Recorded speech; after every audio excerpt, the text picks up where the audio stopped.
Hello guys, welcome back to my channel.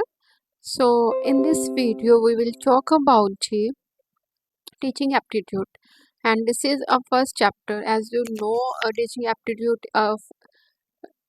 is a first concept of UGC net. Okay, so इस video में जितना हो सके हम उतना फर्स्ट चैप्टर को टीचिंग एप्टीट्यूड को एक्सप्लेन करेंगे, ठीक है। और जो मैंने बुक ली है डैट इज़ KVS मैदान की ये बुक ली है, जो मतलब जिसको हम बेस्ट मानते हैं UGC पेपर 1 के लिए, ठीक है। तो here you can see teaching aptitude learning objectives, मतलब इसको पढ़ने के क्या ऑब्जेक्टिव्स हैं। मतलब after completing this chapter you will be able to, क्या क्या चीज़ें आप समझ सकोगे इस चैप्टर को पूरा कंप्लीट पढ़ने के बाद। क्या एजुकेशन के जो बेसिक एलिमेंट्स हैं, टीचिंग के ऑब्जेक्ट, उसके level of teaching most important है। इसका क्वेश्चंस पक्का आते ही आते हैं। Memory, understanding and reflexive characteristics and basic requirement कौन कौन सी होती हैं, बेसिक रिक्वायरमेंट्स कौन सी है, पूरा का पूरा एक्सप्लेन करेंगे। बहुत जितना सिंपल लैंग्वेज में मेरे से हो सका मैं उतना कोशिश करूँगी कि मैं बहुत सिंपल लैंग्वेज यूज़ करूँ, ठीक है। लर्नर कैरेक्टरिस्टिक्स कौन सी हैं, अडल्ट की क्या है, emotions and individual difference. Then next is a factor affecting teaching related to, कौन कौन से फैक्ट्स हैं जो रिलेट करते हैं टीचिंग को। देन मेथड ऑफ टीचिंग, कौन कौन से मेथड हम यूज़ करते हैं टीचिंग के लिए, that is offline and online method, MOOC, ठीक है। Swayam Prabha, that is most important topic of this chapter.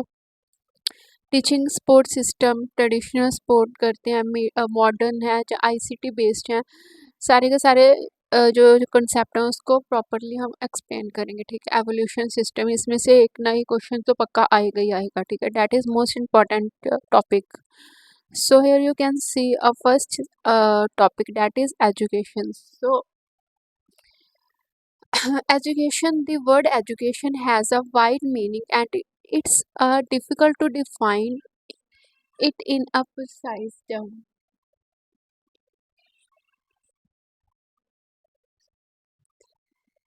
So education अपने आप में एक बहुत वाइड मीनिंग है, इसको डिफ़िकल्ट है एक प्रिसाइज टर्म में इसको डिफाइन करना, ठीक है। एजुकेशन के बारे में आपने पूरा डिटेल में नहीं पढ़ना, जस्ट आपको पता होना चाहिए एजुकेशन की डेफिनेशन क्या है, ठीक है। So this one, the term education teaching and learning closely related, education plus teaching and learning, ठीक है, क्लोजली रिलेटेड है, ठीक है। The objective of the education is learning, जो मेन पर्पस है एजुकेशन का is learning not teaching. Education में learning आता है, कुछ सीखते हैं, कुछ भी पढ़ने के बाद कुछ भी हम डिग्री करते हैं, मास्टर डिग्रीज करते हैं, तो हमारा वो पर्पस क्या है, लर्न का है, कुछ नॉलेज गेन करने का, नॉट टीचिंग, ठीक है। यहाँ पे पूरा प्रॉपर एक्सप्लेन कर रखा है, ठीक है। आपने इतना डीपली नहीं जाना है इस वाले टॉपिक में, जस्ट आपको पता होना चाहिए एजुकेशन की कुछ टर्म्स के बारे में, ठीक है। क्योंकि कुछ कीवर्ड्स हैं जो हम यूज़ करेंगे क्वेश्चन को सॉल्व करने के लिए। Education not only teach our children's fact but also teach them how to think and learn on their own, ठीक है। क्या मतलब है, एजुकेशन सिर्फ हमें सिखाता नहीं है, हमारे हमारे जो बच्चों हैं उनको फैक्ट के बारे में ये सिखाता है कि हमें कैसे सोचना है, कैसे सीखना है, अपने आप कैसे नॉलेज को गेन करना है, ठीक है। तो हियर यू कैन सी कि हम स्वामी विवेकानंद ने क्या डिफाइन करा है एजुकेशन के बारे में। तो और भी ज़्यादा ऑथर्स हैं, ठीक है, जिन्होंने अपनी अपनी टर्म्स को बता रखा है एजुकेशन के बारे में, उन्होंने अपनी अपनी राय दे रखी है, ठीक है। जॉन ड्यूई है, ठीक है, अकॉर्डिंग टू अप्रूवल्स। सो इतना डीपली नहीं जानना है, बस आपको पता होना चाहिए एजुकेशन की बेसिक टर्म के बारे में, ठीक है। Is it clear. देन यहाँ पे आगे हम देखते हैं कि मेजर फिलोसफर कौन से and approaches in the education, ठीक है। Philosophy is a vast subject, all aspect of education such as aim, object, curriculum, teaching methods, teachers, text books and discipline are influence by the philosophy. ठीक है, कौन कौन सी चीज़ें हैं, कौन कौन सी एस्पेक्ट हैं जो एजुकेशन को क्या करते हैं, इम्पैक्ट उन पे पड़ता है। ठीक है, तो इतना डीपली हमने नहीं जाना है। ठीक है, आप हो सके तो इसके बारे में पढ़ सकते हो, अदरवाइज मैं तो यही कहूँगी कि आप इसको थोड़ा सा स्किप कर दो। ठीक है, और three bases of the educations processes decide on the basis of three questions. जो एजुकेशन हम पढ़ रहे हैं, कुछ भी नॉलेज हम गेन कर रहे हैं, वो तीन क्वेश्चंस पे बेस्ड होती है। कौन कौन से क्वेश्चन होते हैं? फर्स्ट वन इज व्हाई, क्यों, how and what. Here the question of why is most important. This is answered by the philosophy. The how, कैसे, is decided by the philosophy and what is decided by the social needs. ठीक है, तो ये चीज़ें हैं। Then idealism. The word idealism has been derived from idol. जो idealism word है derive किया हुआ है, कहाँ से किया हुआ है? From idol. This is basically about mind and self.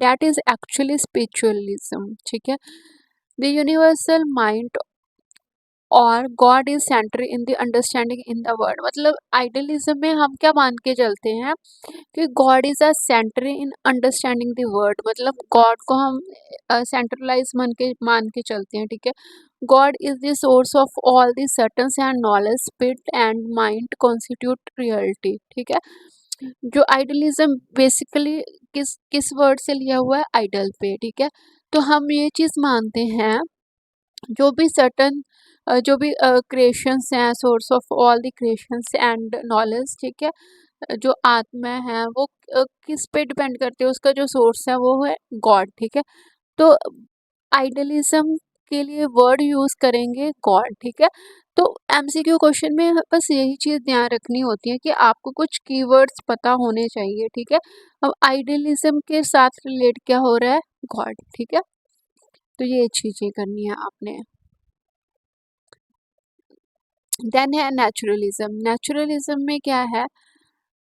Contrary to idealism, naturalism is a philosophy which, with the belief that nature alone represent entire reality.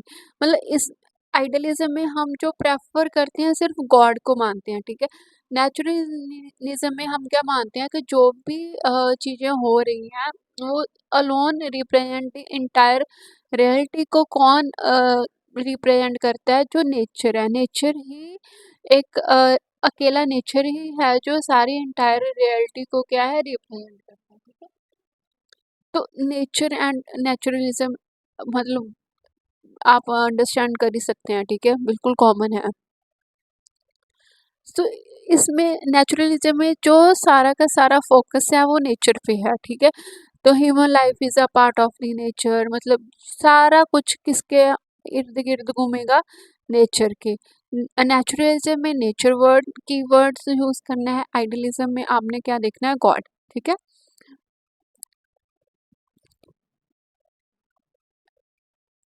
Next is